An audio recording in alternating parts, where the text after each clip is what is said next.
When we look at lists about the most anticipated RPGs of 2024, a lot of these lists will contain Final Fantasy VII Rebirth, Persona 3 Reload, and Dragon's Dogma 2. But in reality, there are even more interesting RPGs coming out in 2024 you should add to your wishlist. So I'm here to tell you about 7 upcoming RPGs you probably haven't heard of. But first, tell me in the comments what upcoming RPG are you most excited about. Alright, let's go. Okay, let's kick things off with this incredibly stylish anime JRPG. Etheria Restart is a turn-based action RPG set in a neo-contemporary virtual city. The real world has been buried under a giant snow blanket, so there's not much to do for people other than to hang out in this virtual world. But here's the twist: while your task is to cleanse this virtual world from viruses and stuff, you can actually travel to the real world, and the storyline will involve some mysteries between the connection of those two worlds. Anyone else getting strong .tech vibes? As I said, this is a turn-based game, but in all honesty, there's not much more we know about the combat other than that it's turn-based. But I think this is another game that proves that turn-based combat is still relevant today, and personally, I'm very happy about that. Also, the visuals are eye-popping, and I love these kinds of cel-shaded anime-style JRPGs. Does Etheria Restart look interesting to you? Let me know in the comments. The White Raven is an open-world, turn-based tactical RPG with a little bit of base building.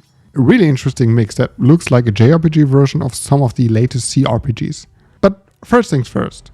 Combat is turn-based and requires some tactical decisions. For example, taking advantage of a higher position, setting grass on fire for some extra damage, or pushing enemies into each other. Really cool stuff. Outside of combat, conversations will keep you busy, and the decisions you make here will have a significant effect on how the story plays out. Since this will also be open world, you get to explore a vast world with hidden treasures, and if I understand correctly, there even is an underworld to explore. So 2 worlds, that's kinda neat. On top of all that, you will be able to grow your own tribe by building your own base. I don't know about you, but all that combined with some beautiful pixel art and animations is highly promising. What are your thoughts on the White Raven? Let me know down below. Hey you. Yes, you. Are you also disappointed by the last Pokémon games?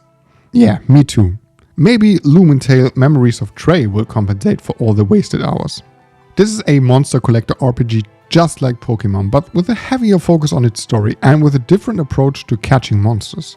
While you can catch monsters in battle, there's also a mechanic that allows you to throw the Holo Cannon, a device similar to a yo-yo, and catch monsters while in the field. Unlike Pokémon, in Lumentale you can face up to 4 monsters in battle, but that also lets you control 4 monsters of your own, which will make battles more tactical. All that sounds highly promising, and the gorgeous pixel art style is just a cherry on top. I can't wait to dive into this world and catch some monsters, but what about you? Do you enjoy this video? Then please consider subscribing. Also, I want to know, is Lumentale Memories of Trey something you'd add to your wishlist? Tell me in the comments. Dungeons of Hinterberg is an RPG heavily inspired by The Legend of Zelda, and it's set in the Austrian Alps. That's a combination I didn't know I wanted.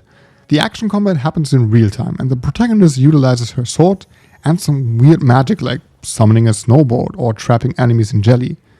Yeah, weird stuff, but it gets weirder since the protagonist is a lawyer? How does that fit together? Well, who cares? This looks cool. Especially the focus on dungeons and puzzles gets me really excited. And there aren't enough good Zelda-like games if you ask me. Speaking of forming relationships with locals and other adventurers will help you get stronger and teach you new tricks. So you have plenty of time to take a breather in between battles and dungeons. Dungeons of Hinterberg is a game I'm really looking forward to, and I want to know what your thoughts are on it. Let me know in the comments.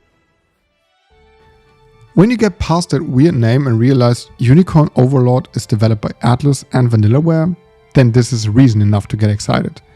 This is a tactical fantasy JRPG with, from my understanding, an open world you'll be able to explore freely.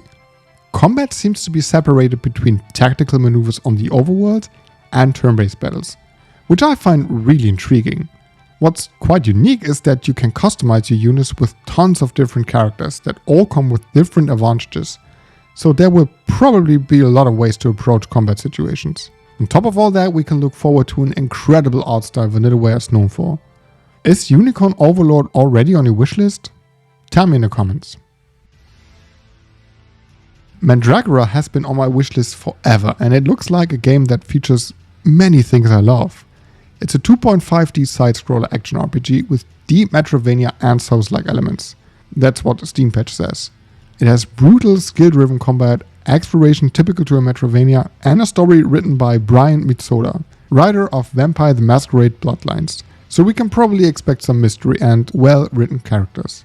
The pre-alpha gameplay footage already showed an extensive talent tree for customizing your build, and there are also multiple unique classes to choose from. And from what we can see so far, there are even more interesting RPG elements built into this. This game already looks super well made. The graphics are fantastic and the animations fit that heaviness of a Souls-like perfectly. If this really is the perfect mix of an RPG and a Metroidvania, I would definitely play this day one. What are your thoughts on this? Does Mandragora look like it's up your alley? Let me know down below. Okay, I know, you probably heard of Metaphor ReFantazio, but I'm very excited for this, so I wanted to include it anyway. As you may know, this is developed by Atlus, more specifically by some of the devs who also worked on Persona 3, 4 and 5. So the hype is obvious. Besides that, there honestly isn't too much we know about this, but combat is turn-based. The atmosphere seems to be pretty dark and the UI is as stylish as the one of Persona 5, so there's that. I know we only got the one trailer and the developer interview that gave us very little detail, but somehow this is one of my most anticipated RPGs of 2024. What are your thoughts on this? Is Metaphor ReFantazio a game you're interested in? Let me know in the comments. Alright, there you have it. 7 RPGs you probably haven't heard of. How many of these games were already on your wishlist? Let me know in the comments and please feel free to recommend some games to me and everyone else. If you enjoyed this video, you can always hit that beautiful subscribe button and also slap a like if you want. Thanks for watching, have a great day, and I'll see you in the next video.